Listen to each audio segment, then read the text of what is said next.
Magandang araw Pilipinas. Welcome to CNS Vlogs PH. Our topic for today, New Year, New Logo o ang bagong logo ng BSP o Bangko Sentral ng Pilipinas. Ayan.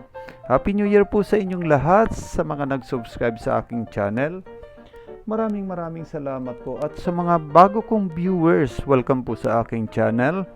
Paki-comment, like, share, subscribe at pakipindot na rin ang notification bell para updated kayo sa mga susunod kong videos. At ito na nga guys, i-share ko lang sa inyo itong ilang pirasong new bills na may bagong logo. Ayan, meron tayo dito na 1,000 paper bills.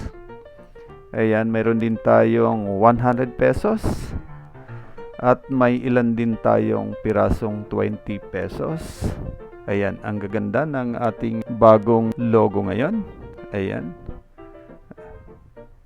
At ang nakapirma dito ngayon ay ang Pangulong Ferdinand R. Marcos Jr. Ayan, napakaganda. At ito na nga yung bagong logo ng BSP o Bangko Sentral ng Pilipinas. Ayan. Ayan, ipakita ko rin sa inyo ang dati nating logo. May ilang piraso din akong paper bills dito at i-compare natin sa mga bagong paper bills ngayon na may bagong logo. Ayan.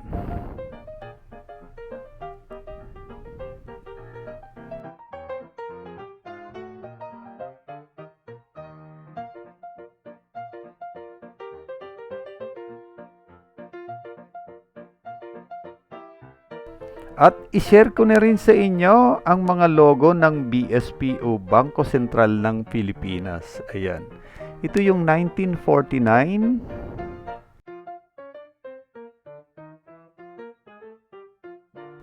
At ito naman yung 1993. Ayan. Ito yung old logo.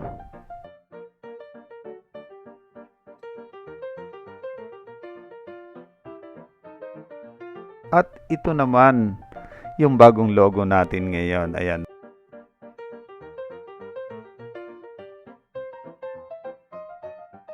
At napakaganda ng mga logo natin. Ayan.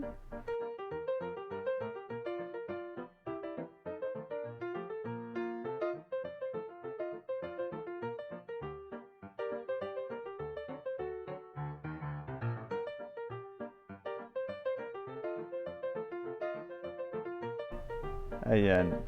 At ito na nga ang bagong logo ng Bangko Sentral ng Pilipinas. Ang ganda ng ating bagong logo. Ayan, may agila na nakatayo at nakabuka ang pakpak. Ayan.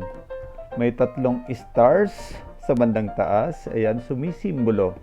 Ayan, Luzon, Visayas at Mindanao. Ayan, sa may bandang baba naman, ayan, nakapaikot. Nakasulat, ayan, Bangko Sentral ng Pilipinas. Ayan.